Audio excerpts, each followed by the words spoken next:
Hi guys, welcome back to another episode of The Grind. So I was just plodding around the mountain and I was watching some YouTubers and I realised that everybody else wanted to catch golems so that they could raise their magic stats quite easily because golems don't take any damage from the frost staff. Now, I haven't actually got that far yet.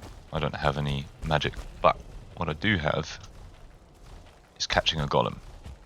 And the good thing about the way that I catch the golem is that you don't need any materials really in the basic, most simple form of it. You just need a pickaxe because you're going to want to dig. You know, just dig a hole. Like, you can build around the golems as they come out, but I don't always carry the hose out with me when I'm adventuring around where golems are, because to me hoe is base building. And it's a tool and takes up very valuable inventory space, which I often want to leave open for things that I find, things that I'm going to need when I'm out hunting for whatever it is that I'm hunting for. First thing you're going to want to do is find a golem. And lucky me, I found two. Now this is all well and good, but I'm pretty certain you can't breed golems. We don't really need two of them, and it does make life a bit more tricky. So we're just going to go ahead and get rid of one of them quickly.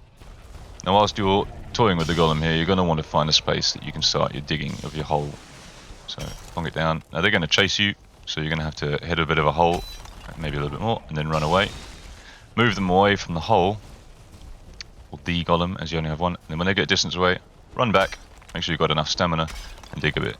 And once you get down far enough, it's fine, because they can only strike so far down. Well, they can strike, but they can only contact with you when you're a certain similar height to where they're standing. So if you're a couple of feet down, they won't be able to actually make contact. As you can see here, he's swinging, he's hitting, and I'm not taking any damage. Both of them are, in fact, to which point I could just carry on digging away to my heart's content. And they're going to mill around, not knowing how to get to me, pointing at me, waving their big middle rock at me, and calling me all sorts of names, because they are so upset that they cannot get to me. We're just going to dig into the edges of the hole so that you get a nice steep incline, so that when they fall in, when we get them in, they can't get up. And look at him there, all confused with his big silver vein chest, all his veins pumping out. Right, so we can run around a bit. Whilst we're out there, deftly blocking their blows, parrying them with success for a change. You can use them to destroy structures, trees, even stone, however long your stamina bar lasts, and you successfully dodge their attacks. This is a quick way to farm resources that you might need. And there we have it, got rid of the second one, so now it's time to get our first or last one into the hole. So what we're going to do is we're going to go into the hole, going to wait for him to come near it, replenish a bit of stamina if we need to, maybe heal. Not that I'm too concerned about that, because we're going to go up there, we're just going to dodge and try and push him in the hole. This is one of a few techniques, but one that I found to work quite successfully. And you can taunt him in the meantime and do what you like until you feel better. He cannot get you. Just square up the hole a little bit if you feel the need to.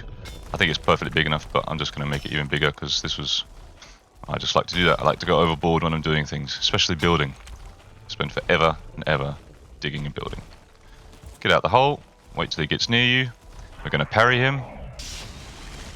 Then we're going to move and parry him again. We want to roll at him until and as we roll, it's going to push him into the hole. Ha! It rhymes.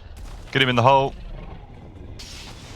Block him, parry him, make sure you don't get hit when you're in the hole. And then get out of the hole. And there you go. We have a trapped golem. He can't get out. We don't want to go in. And yeah, that's it. That's the basic, most simple form of trapping a golem. Now, I had a silly moment, and I was thinking, maybe I can feed him logs, maybe feed him pebbles, maybe we can try and tame him. You could watch this for hours. I try and feed him everything, but no, you cannot tame a golem. And I really wish that you could. Maybe later on they'll do an update and you can. Maybe it'll be something down the line with the magic. Not so sure. I've heard you can raise the dead. It would be great if you could raise a golem. Might be a bit OP, but it'll still be fun. Maybe if you could just raise a golem that only did mining tasks for you. That would be good. So I'd made this how to catch golem video long before I found out that there was magic and a way to shoot golems with frost resistant staff.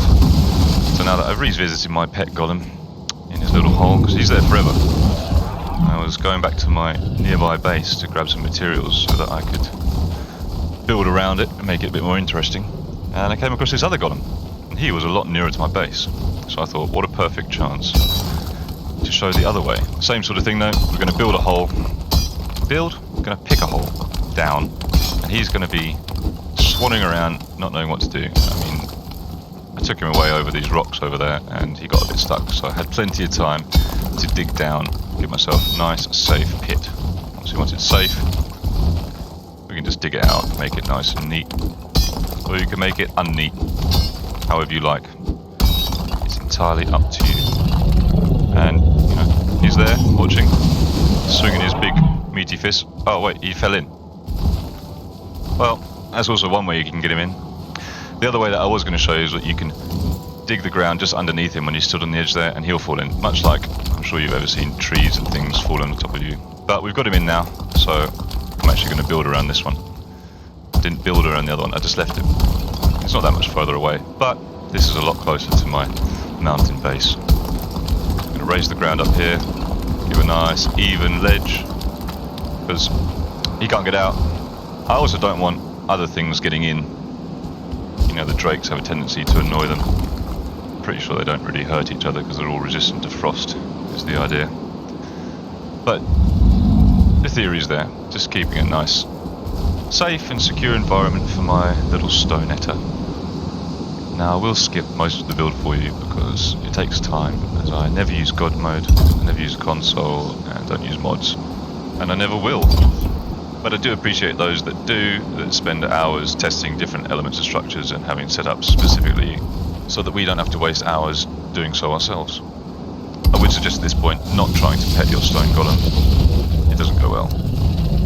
This left me in the unfortunate circumstance where all of my totem pole gear, when I collected it, was beyond my weight limit until I put the mending oil on.